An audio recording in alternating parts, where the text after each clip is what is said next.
Muito bem, meus irmãos, nós vamos dar início à nossa Escola Bíblica Dominical deste dia 28 de janeiro de 2024, com muita alegria. Já estava com saudade de vocês e é uma honra para mim poder partilhar nesta manhã a preciosa Palavra de Deus.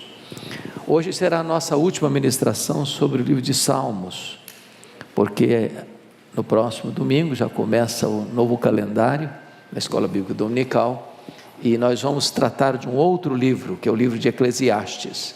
Então hoje nós vamos ter a nossa última aula sobre Salmos. E os Salmos que vamos hoje examinar, o Salmo que vamos examinar hoje é o Salmo 24. Peço que você abra a sua Bíblia comigo, neste Salmo, neste poema.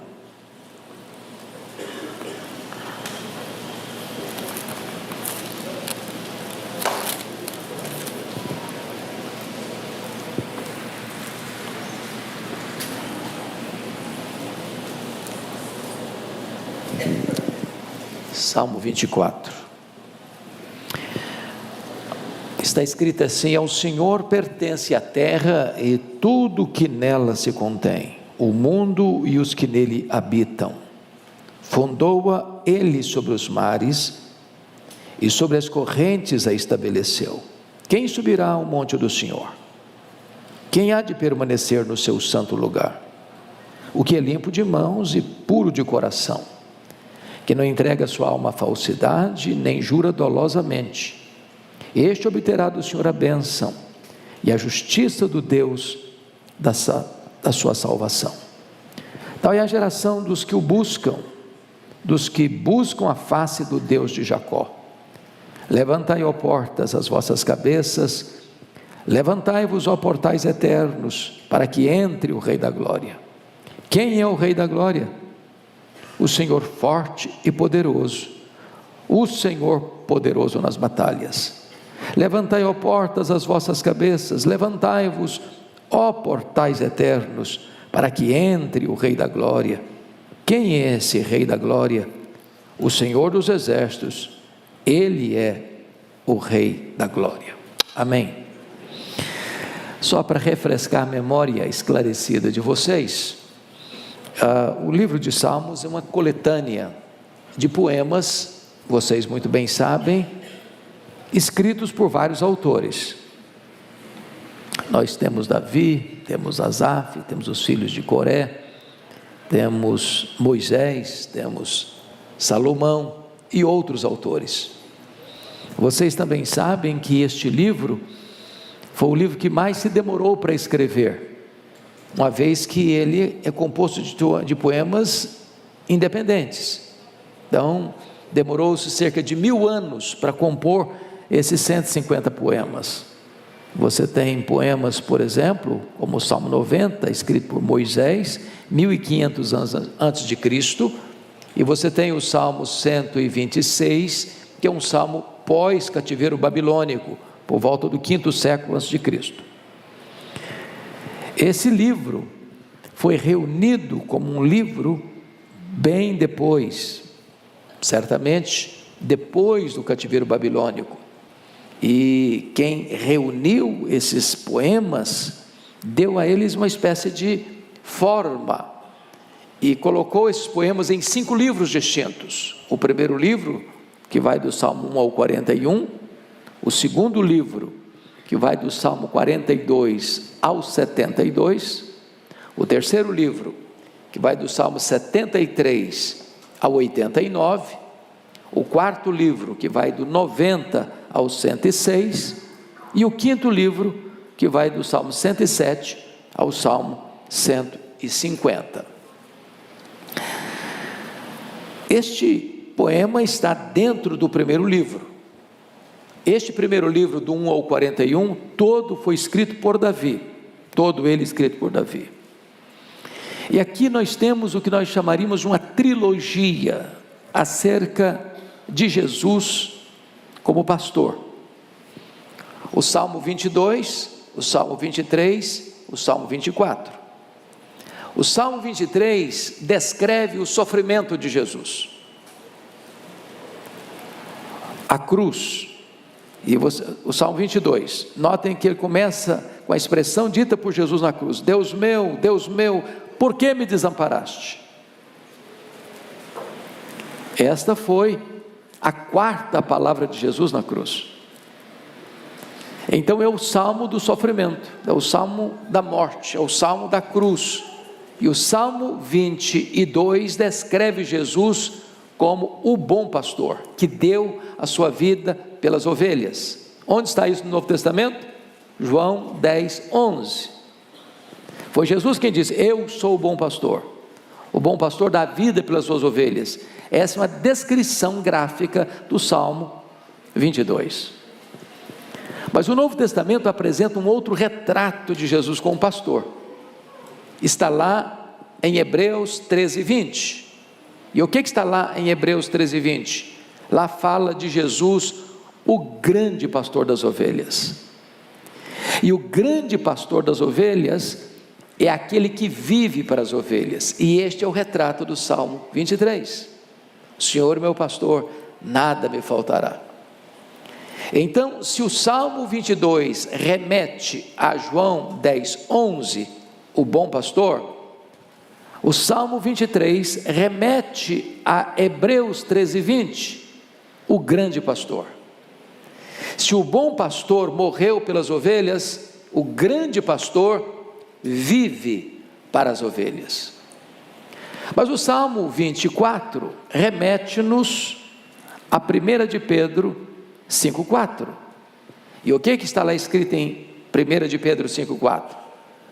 Jesus é o supremo pastor que voltará para galardoar as suas ovelhas.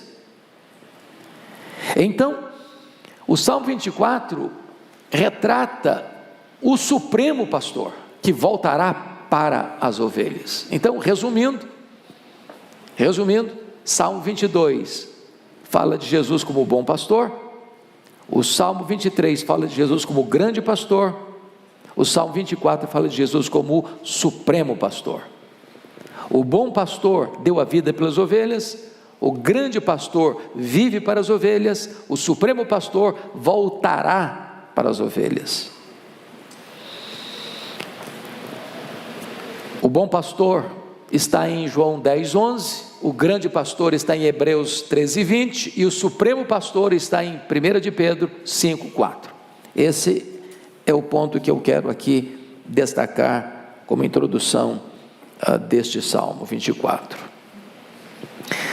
O Salmo 24, então, depois que Jesus veio, depois que ele viveu, depois que ele morreu, depois que ele ressuscitou, a Bíblia diz que ele ascendeu aos céus, a ascensão de Cristo. Esse salmo está retratando de maneira belíssima e eloquente esse retorno triunfal de Jesus. Porque pense comigo, diz lá em Filipenses que ele, sendo Deus, não julgou como usurpação o ser igual a Deus, antes a si mesmo se esvaziou. Ele não foi esvaziado, ele se esvaziou.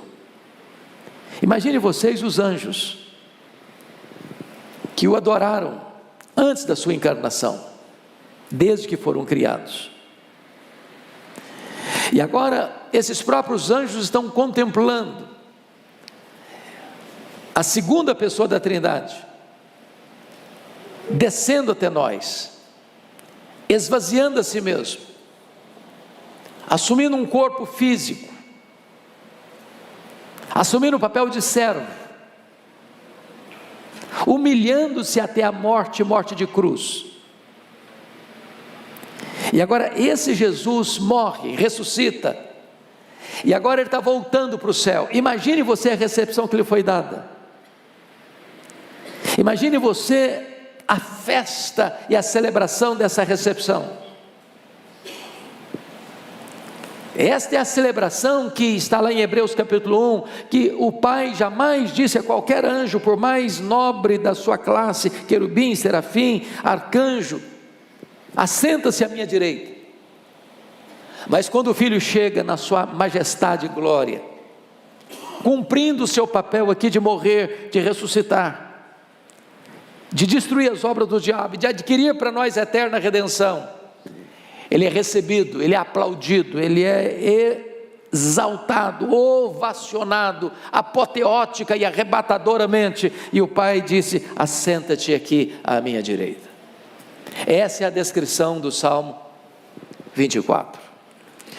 Se no Salmo 22 nós temos notas tristes, se no Salmo 23 nós temos notas de paz, no Salmo 24 nós temos notas de exultação. Então, gostaria que você olhasse comigo 3 pontos nesse salmo: os atributos daquele que é adorado, versos 1 e 2. Segundo, os atributos daqueles que adoram, versos 3 a 6. E terceiro, a marcha vitoriosa do Rei da Glória, digno de toda adoração, versos 7 a 10. Então vamos a esses 3 pontos do Salmo 24. Em primeiro lugar, os atributos daquele que é adorado. Você pode repetir comigo em voz alta os versos 1 e 2, vamos juntos? Ao Senhor pertence a terra e tudo o que nela se contém, o mundo e os que nele habitam. Fundou-a ele sobre os mares e sobre as correntes a estabeleceu. Então vamos, em primeiro lugar, dizer que o Senhor é o dono absoluto de todas as coisas. Ao Senhor pertence a terra e tudo o que nela se contém. O que significa isso? Ao Senhor pertence a terra e tudo o que nela se contém. Significa que o Senhor, o Deus Jeová, o Deus poderoso, o Deus da aliança, Ele é o proprietário, titular de tudo que existe. Eu e você não somos donos no sentido pleno da palavra. Eu e você somos um locatário em precaríssimo direito de posse. Eu e você, embora tenhamos coisas aqui, uma casa, um apartamento, um carro, um lote, um sítio, uma fazenda, mas somos despejados. A nossa posse não é permanente. Nós, na verdade, estamos apenas como mordomos tomando conta do alheio, porque toda a terra pertence a Deus. Ele é o dono titular de todas as coisas. Aliás, lá em Eclesiastes, eu convido você para seguir um pouco à frente aí na sua Bíblia e abrir em Eclesiastes, capítulo 5, versos 13 a 15, Salomão pontua isso muito bem. Eclesiastes 5, 13 a 15 diz assim: grave mal vi debaixo do sol, as riquezas que seus donos guardam para o próprio dano, e se tais riquezas se perdem por qualquer má aventura, ao filho que gerou nada lhe fica na mão. Como saiu do ventre de sua mãe, assim nu voltará, indo-se como veio, e do seu trabalho nada poderá levar consigo. Ou seja, do pó que você veio você não trouxe nada, para o pó que você vai você não vai levar nada. Não tem caminhão de mudança e enterro, não tem gaveta em caixão, não tem bolso em mortalha. Ou seja, nós somos locatários em péssimo direito de posse, porque o dono é o próprio Criador. Ele criou e Ele é dono. Dono de quê? A terra e todos os víveres. Dono de quê? A terra e as suas riquezas minerais. Dono de quê? De todas as plantas. Ou seja, não há nada na terra que o homem possa botar um carimbo, como se põe um fazendeiro, um carimbo na res que comprou, é meu. Na verdade, o único que pode botar um carimbo nas riquezas minerais, em todos os seres animais, voláteis, terrestres e aquáticos, e em todas as plantas que existem, é Deus. Ele é o dono titular de todas as coisas. Mas em segundo lugar, notem vocês que esse Senhor é o dono absoluto de todos os seres humanos. Olha ainda o versículo 24, a parte B. Ao Senhor pertence o mundo e os que nele habitam. Então, vamos entender esse aspecto, primeiramente do ponto de vista da criação. Deus criou você, Deus criou a mim, Deus criou a nós. Ele tem direito de posse de criação. Mas você e eu, além de criados, e Ele tem o direito de posse porque criou, Ele também nos remiu, Ele nos comprou com o sangue de Jesus, e Ele tem um duplo direito sobre nós, o direito de criação, e agora o direito de redenção. Então todos que habitam na terra pertencem a Ele, especialmente o seu povo, porque duplamente pertence a Ele, direito de criação, direito de redenção. Isso me faz lembrar do menino que fez um barquinho de papel, e estava brincando com o seu barquinho, num rio, e de repente uma onda veio e levou o barquinho para longe, e o menino começou a chorar à margem do rio, porque o barquinho tinha fugido do seu controle, das suas mãos.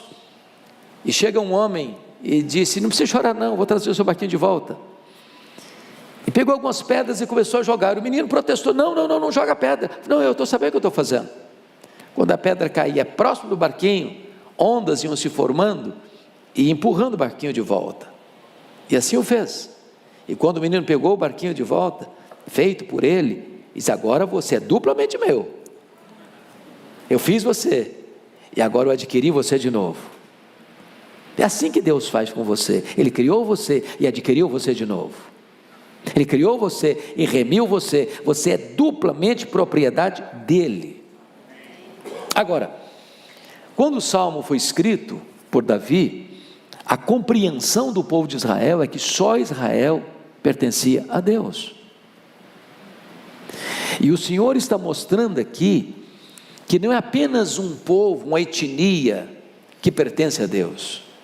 Está escrito no verso 1: o mundo e os que nele habitam. Deus é o dono dos judeus e Deus é o dono dos gentios. Deus é aquele que é o proprietário de todas as nações, de todas as raças, de todos os povos, de todas as línguas, de todas as etnias. Não há sequer um povo que não pertença a Deus. E do ponto de vista da redenção, está escrito lá em Apocalipse 5:9, que o Senhor Jesus comprou com o seu sangue os que procedem de toda língua, povo, raça, tribo e nação. Então o Senhor é o proprietário titular. Ele tem direito de criação, ele tem direito de redenção. Mas vamos ao versículo 2. O Senhor reivindica o direito de posse da terra, porque Ele a criou e a sustenta. Leia o versículo 2 comigo, por favor, vamos juntos. Fundou-a Ele sobre os mares, e sobre as correntes a estabeleceu. Quando diz que Deus fundou a terra, ou o mundo, sobre os mares, Ele está dizendo que Ele é o Criador. E esta é uma verdade magna do cristianismo, aliás, a verdade primeira. A Bíblia abre com essa declaração: no princípio criou Deus os céus e a terra. E isso é tão importante hoje, irmãos, porque nos meios escolares, acadêmicos, ainda tantos que zombam, ou que escarnecem, ou que criticam, ou que dizem que se você não crê na evolução, você não tem uma inteligência privilegiada, ou você é uma pessoa retrógrada, uma pessoa atrasada, que você não tem um cérebro que tem o tique e o teco funcionando, quando na verdade a criação é uma verdade não só bíblica, teológica, é uma verdade científica. E quando diz que Deus criou, Ele fundou, significa uma coisa importante. Primeiro, a matéria não é eterna, como os gregos pensavam. Eterno só Deus o é. A matéria foi chamada à existência pelo Deus Todo-Poderoso. Segundo, isso significa que o universo não surgiu espontaneamente. A teoria da geração espontânea não está calçada na verdade. O mundo não pariu a si mesmo, não deu à luz a si mesmo. Terceiro, esse versículo quer dizer que o mundo não é resultado de uma mega explosão cósmica. A teoria do Big Bang não está amparada na verdade. O caos não produz o cosmos, a desordem não produz a ordem. Se um rato corresse atabalhoadamente pelas teclas desse piano, certamente não sairia daí serenata ao luar. Se você jogasse 1 bilhão de letras para o espaço, elas não cairiam como uma grande enciclopédia. Uma explosão casual não poderia produzir esse universo tão vasto, tão complexo, com leis tão precisas, com movimentos tão harmônicos. Não existe acaso, existe um plano. Poderíamos provar isso pelo fato de você e eu estarmos aqui no planeta Terra. Por que estamos aqui? Nesse vastíssimo universo. Acertamos 1000 vezes na loteria? E quando você vai examinar os detalhes do nosso planeta, nós estamos planejadamente, rigorosamente onde deveríamos estar. Por exemplo, se nós ficássemos mais perto do Sol, morreríamos queimados. Se ficássemos mais longe do Sol, morreríamos congelados. Não foi o acaso, não foi uma explosão que nos deixou aqui para as mãos do nosso Criador. Há um plano perfeito. O nosso universo não é resultado de uma evolução de milhões e milhões de anos. Se você perceber o livro Origem das Espécies de Charles Darwin, publicado em 1859 em Londres, esse livro tem mais de 800 verbos no futuro do subjuntivo. Suponhamos, suponhamos, suponhamos, suponhamos, suponhamos, suponhamos, mas não tem a evidência das provas. Criacionismo é artigo de fé, criacionismo é artigo de religião, criacionismo é artigo de ciência. O que você e eu cremos pela fé não é que esse universo foi criado, não, o que nós cremos pela fé é que esse universo que foi criado, e a ciência deixa isso claro, foi criado por Deus. Aí é fé. Pela fé entendemos que o universo foi criado, diz Hebreus capítulo 11. Então o texto está nos a informar que o Senhor, está escrito aí, fundou-a sobre os mares e sobre as correntes a estabeleceu. Quando diz a estabeleceu, aqui já não é a criação, aqui já é a providência. E eu quero encorajar você a estudar a doutrina da providência, uma das mais belas doutrinas da Bíblia. Eu destaco 3 coisas apenas para o nosso enlevo aqui. Primeiramente, quando você fala de providência, você está falando da preservação. Preservação. Esse universo, irmão, só está aí funcionando, o que está funcionando, porque Deus o preserva. Deus o preserva. Às vezes nós imaginamos que, na prática, nós quase que somos deístas, como se a natureza funcionasse à parte de Deus, sozinha, independente, como se Deus tivesse dado corda num relógio e deixado trabalhar sozinho. Não é assim, não é assim. Quando você olha as próprias catástrofes da natureza, os terremotos, os maremotos, os tsunamis, isso não age à parte de Deus. Quando você vai para o livro de Apocalipse, quando trata das trombetas de Deus, que são o juízo parcial de Deus, as trombetas de Deus ao soarem, atinge o quê? Os rios, os mares, os astros, a terra, os homens. Então, o Deus da providência é o Deus que sustenta aquilo que Ele criou.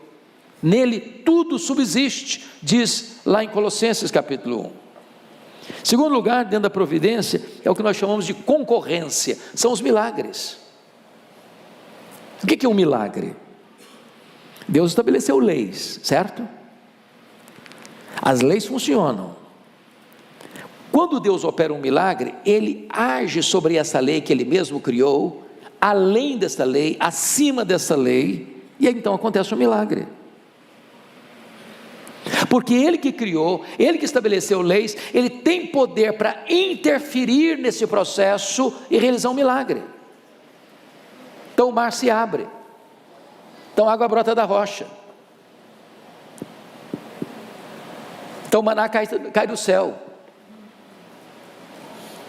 então o rio Jordão fica seco, de caminho para o povo passar.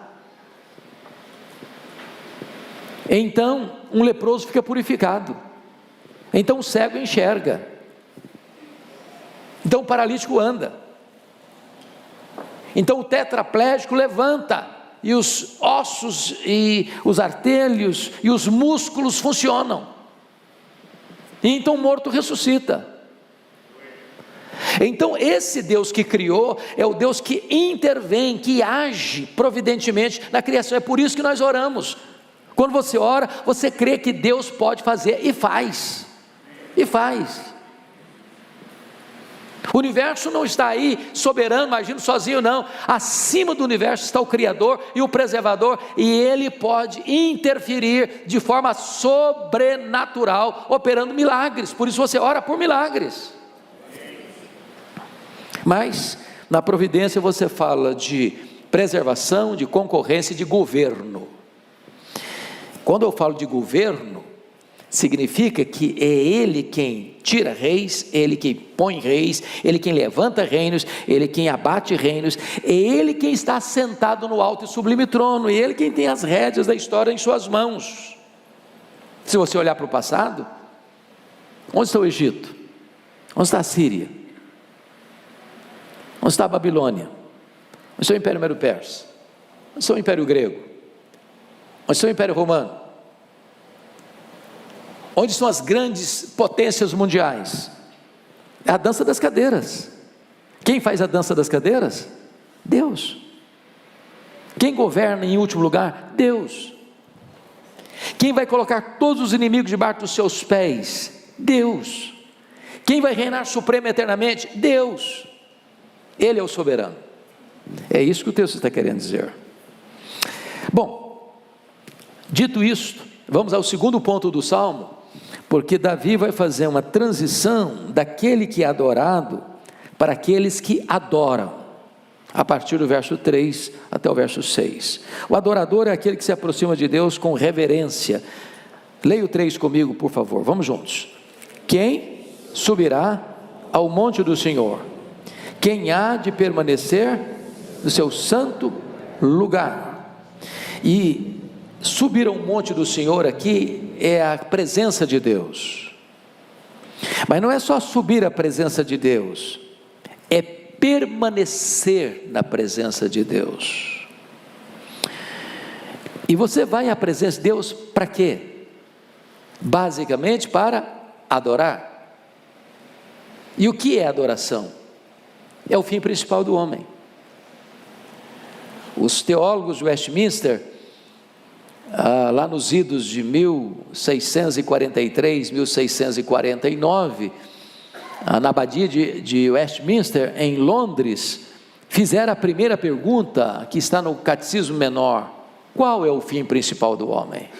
Qual a resposta deles? O fim principal do homem é glorificar a Deus e gozá-lo, desfrutar dele para sempre. Se você tem ainda alguma dúvida sobre o propósito da sua vida, para o que você foi criado, a resposta está aí. Você foi criado para adorar a Deus, para glorificar a Deus, para desfrutar da comunhão com Deus. Então, aqui ele vai começar a mostrar para nós quem são essas pessoas que adoram a Deus, que se deleitam em Deus, que permanecem na presença de Deus. Em primeiro lugar, versículo 4, vamos juntos. O que é limpo de mãos e puro de coração. Vamos ficar aqui por enquanto. Quando você fala de mão, você está falando daquilo que você faz. Quando você fala do coração, você está falando daquilo que você é. Então você é, você faz. Vamos pensar na questão das mãos limpas. Nós estamos falando de um adorador. O que significa que ele tem mãos limpas? Significa que ele tem uma conduta íntegra. A vida dele está certa com Deus. A vida dele não é um zigue-zague, uma gangorra. Ele tem integridade. Ou seja, quando eu chego para adorar, Deus não se impressiona com o meu ritual, com a minha liturgia, com o meu performance. Deus está olhando antes disso para as minhas mãos. O que é que eu estou fazendo? Como é que eu estou vivendo? Quais têm sido minhas ações? Dá uma olhadinha comigo para você ter uma ideia, como é que Deus se importa com isso. No livro de Isaías, capítulo 1, profeta Isaías, capítulo 1, versículos 15, 16 e 17, Isaías 1, 15 e 17, você consegue ler comigo? Vamos lá? Vamos juntos? Pelo que, quando estendeis as mãos, escondo de vós os olhos. Sim, quando multiplicais as vossas orações, não as ouço, porque as vossas mãos estão cheias de sangue. Lavai-vos, purificai-vos, tirai a maldade de vossos atos de diante dos meus olhos, cessai de fazer o mal, aprendei a fazer o bem, atendei a justiça, repreendei o opressor, defendei o direito do órfão, pleitei a causa das viúvas. Ou seja, não há uma desconexão entre a adoração e a vida do adorador. Por exemplo, a Bíblia diz que Caim e Abel trouxeram ofertas ao Senhor, e diz a Bíblia que Deus rejeitou Caim e rejeitou a sua oferta. Não diz o texto que Deus rejeitou a oferta e depois rejeitou Caim. Diz o texto que Deus rejeitou Caim e depois rejeitou a oferta. Porque antes de Deus aceitar a oferta, Ele tem que aceitar a vida.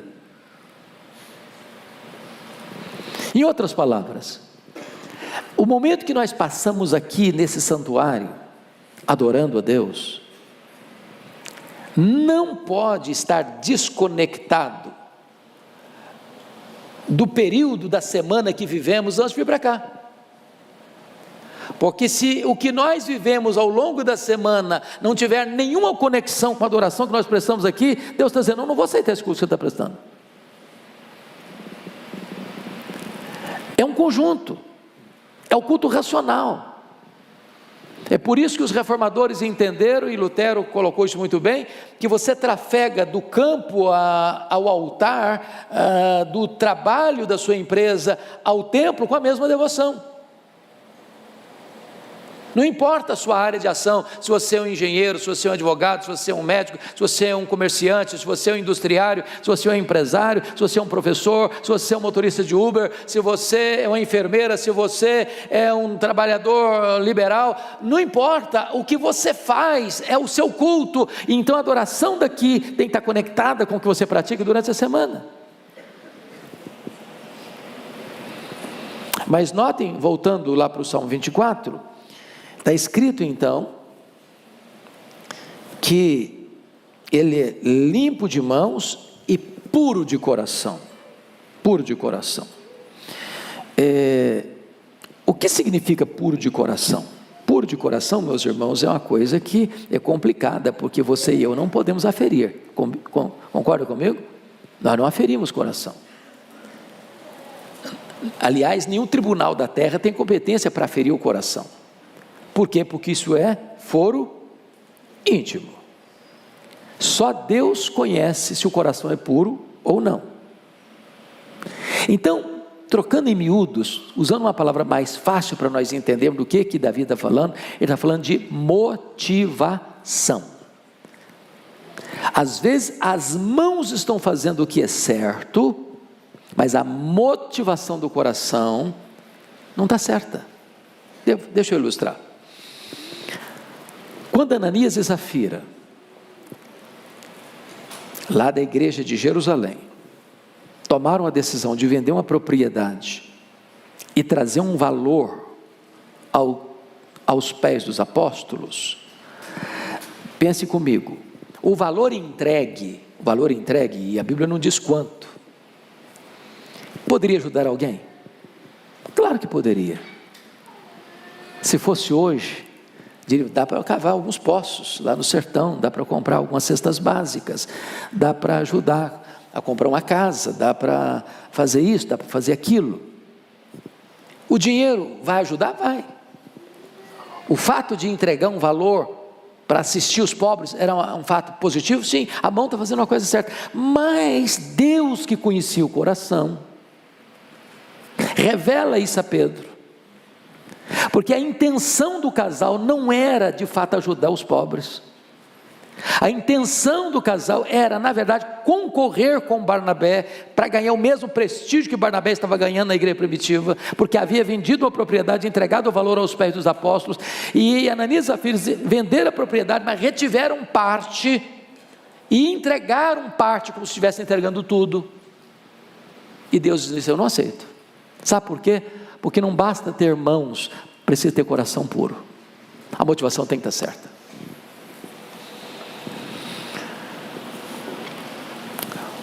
Notem comigo ainda, e está escrito assim, versículo 4, que não entrega a sua alma à falsidade, nem jura dolosamente. Quando diz não entrega a alma à falsidade, ele não se prostra, esse adorador não se prostra diante dos ídolos do mundo. Você pega um Demas, que foi cooperador de Paulo, de repente, num dado momento da vida dele, o mundo começou a fasciná-lo, e diz a Bíblia que ele abandona Paulo, porque ele amou o mundo, porque ele se encantou com o mundo, ele entregou a alma dele, de forma dolosa, para uma coisa que não era adequada para ele, que era chamado um crente. E ele está dizendo mais, ele não jura dolosamente. Irmãos amados, vamos parar um pouquinho aqui. O que é jurar dolosamente? É alguém que nega a verdade num tribunal, alguém que torce a justiça para oferir vantagens, é alguém que num tribunal, seja ele uma testemunha, seja ele o juiz julgador, condena o inocente e inocentam o culpado. A consciência dele tem preço.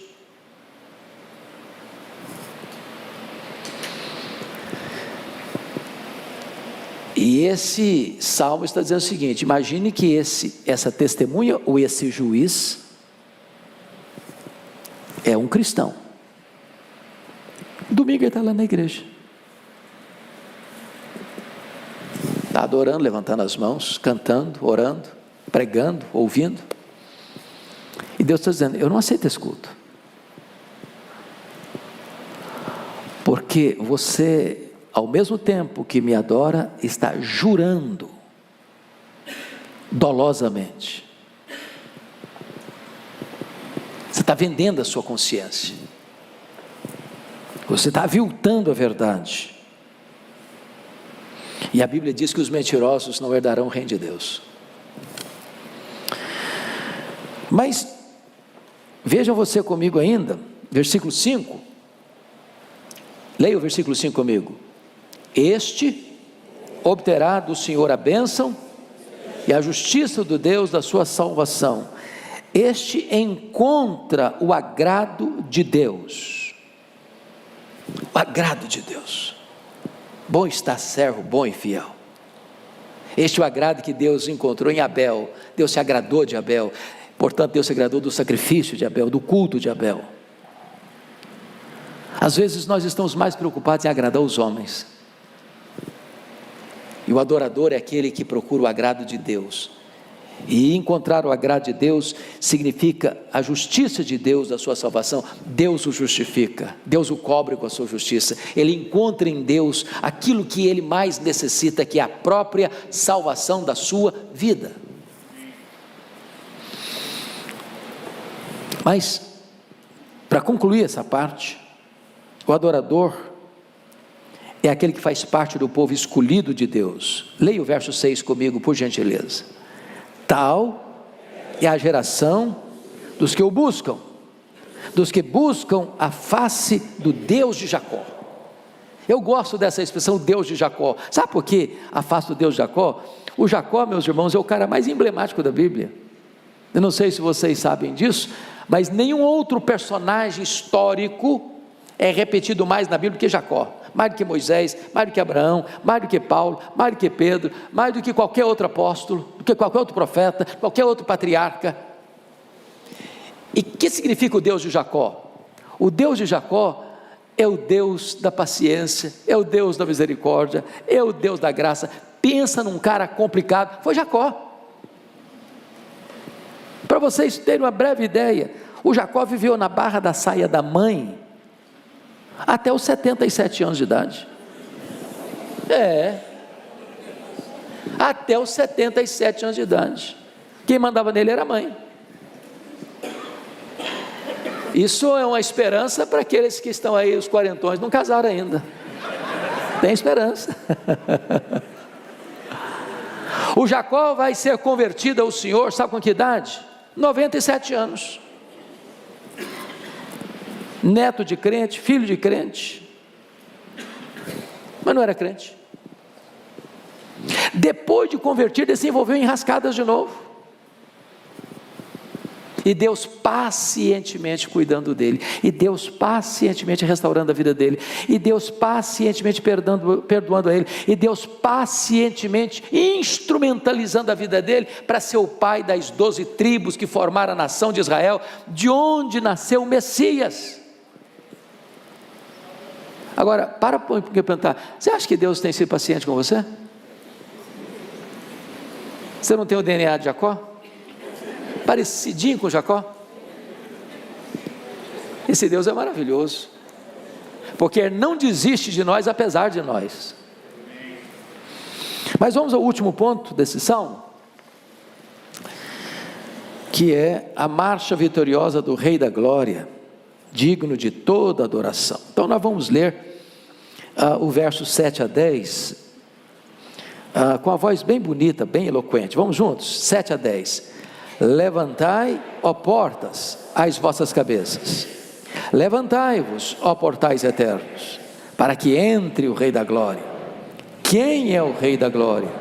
O Senhor, forte e poderoso. O Senhor, poderoso nas batalhas. Levantai, ó portas, as vossas cabeças, para que entre o Rei da Glória. Quem é esse Rei da Glória? O Senhor dos exércitos. Ele é o Rei da Glória. Amém. Destaque aqui três coisas. Destaco três coisas. Primeiro, a marcha triunfal do Rei da Glória, conforme versículo 7 e versículo 9. Você percebe que é uma repetição. O verso 7 e o 9 é o mesmo conteúdo. Mesmo conteúdo. É importante entender, dentro da perspectiva do salmista, que reúne 3 salmos de uma trilogia: Salmo 22, a morte de Cristo; Salmo 23, a vida de Cristo; Salmo 24, a ascensão de Cristo. Ascensão de Cristo. Então, nós não poderíamos entender melhor a beleza disso do que Paulo conseguiu colocar isso em Filipenses 2. Porque Paulo conecta a humilhação de Cristo com a exaltação de Cristo. Como assim? Ele diz: tende em vós o mesmo sentimento que houve também em Cristo Jesus, o qual, sendo Deus, não julgou como usurpação o ser igual a Deus, antes a si mesmo se esvaziou, assumindo a forma de servo, humilhando-se até a morte, e morte de cruz. E aí vem agora a exaltação, pelo que também o Pai o exaltou sobremaneira, ele deu nome acima de todo nome, para que o nome de Jesus se dobre todo joelho, nos céus, na terra e debaixo da terra, e toda língua confesse que Jesus Cristo é Senhor, para a glória de Deus Pai. Davi, nessa trilogia, vai mostrando a humilhação de Cristo, a vida de Cristo e a ascensão de Cristo. Isso é glorioso, porque as portas são aqui personificadas. É como se as portas tornassem seres racionais, espirituais. E imagine você o cortejo de Cristo, lá nos impérios passados, quando um rei, quando um imperador saía com os seus exércitos e conquistava vitórias, então esse exército vitorioso entrava na cidade com paramentos, com música, com bandas, com festas, com celebrações efusivas. Agora imagine Jesus chegando no céu, depois de ter vindo ao mundo, se encarnado, vivido entre nós, morrido por nós, ressuscitado dentre os mortos, inaugurando a imortalidade, e agora está entrando no céu. As portas se abrem, os anjos aplaudem, os remidos que estão na glória celebram, e esta é uma apoteose gloriosa que Apocalipse muito bem retrata no capítulo 5, e eu convido você para olhar comigo, porque isso aí vale a pena ler com voz bem altissonante. Abra lá comigo Apocalipse capítulo 5, por gentileza, olha que belíssima figura você vai encontrar aí, versículos 11 a 13, e eu quero que a igreja leia novamente com a beleza que ela sabe ler, com eloquência, em uníssono. Vamos todos juntos. Apocalipse 5, 11 até o versículo 13. Vi e ouvi uma voz de muitos anjos ao redor do trono, dos seres viventes e dos anciãos, cujo número era de milhões e milhares de milhares, proclamando em grande voz: digno é o Cordeiro que foi morto de receber o poder, e riqueza, e sabedoria, e força, e honra, e glória, e louvor. Então ouvi que toda criatura que há no céu, e sobre a terra, debaixo da terra, e sobre o mar, e tudo que neles há, estava dizendo: àquele que está sentado no trono e ao Cordeiro, seja o louvor, e a honra, e a glória, e o domínio pelos séculos dos séculos. Esta é a entrada apoteótica do glorioso Redentor no céu. Segundo ponto, é o título majestático do Rei da Glória, no versículo 8, leia comigo, 24, 8. Quem é o Rei da Glória? O Senhor forte e poderoso, o Senhor poderoso nas batalhas. Quem é esse Senhor? Quem é Ele? Quem é esse Rei da Glória? Ele é o Senhor, Ele é forte, Ele é poderoso. Ele é poderoso o quê? Nas batalhas. Ele não coleciona derrotas, Ele não sofre derrotas, Ele é o vencedor invicto em todas as batalhas. E é muito interessante, irmãos, porque quando você olha para o mundo hoje, a W. Pink faz a seguinte pergunta num dos seus livros: quem está mandando no mundo hoje, Deus ou o diabo? O mundo está complicado, tá não? Estados Unidos está à beira de uma guerra civil.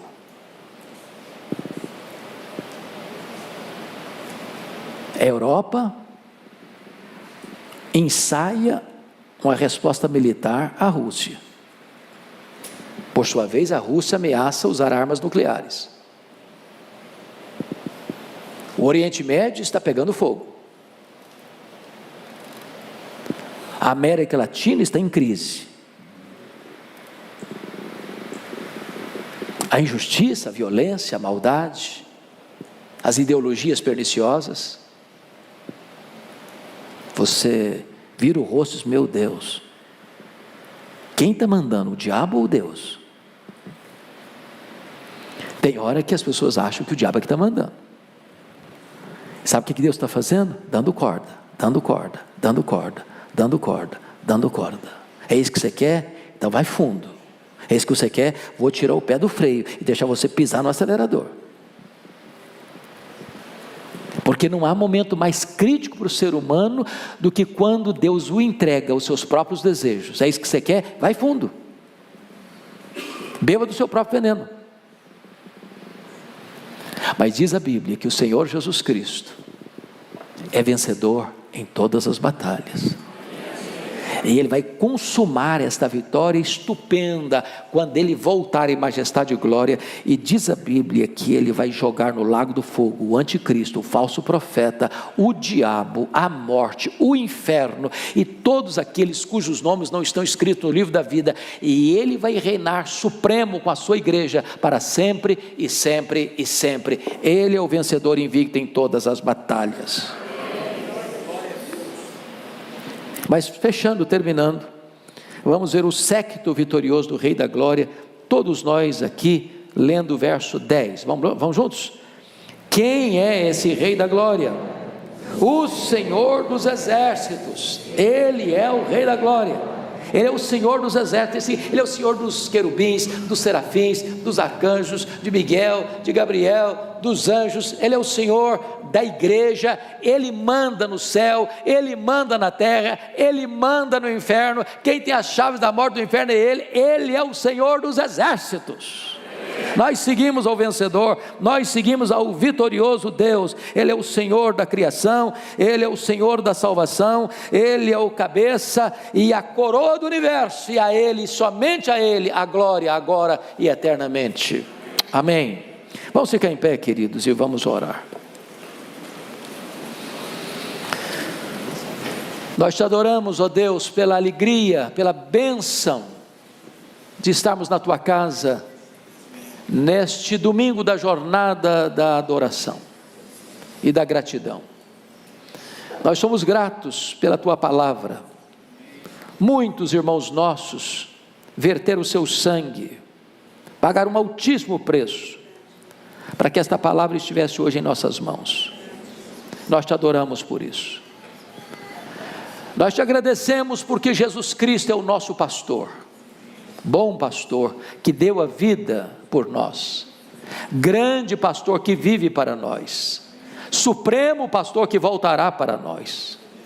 Nós te agradecemos, porque somos o povo escolhido, alcançado por tua graça, comprado pelo sangue do Cordeiro. Nós te agradecemos porque o nosso nome está escrito no livro da vida. Nós te agradecemos porque temos Jesus, o capitão do exército celestial, o supremo comandante em chefe das forças espirituais, como Rei da Glória, como nosso amado Redentor e Senhor. Louvado seja o teu nome, em nome de Jesus, amém. Pode assentar, irmãos, Deus abençoe.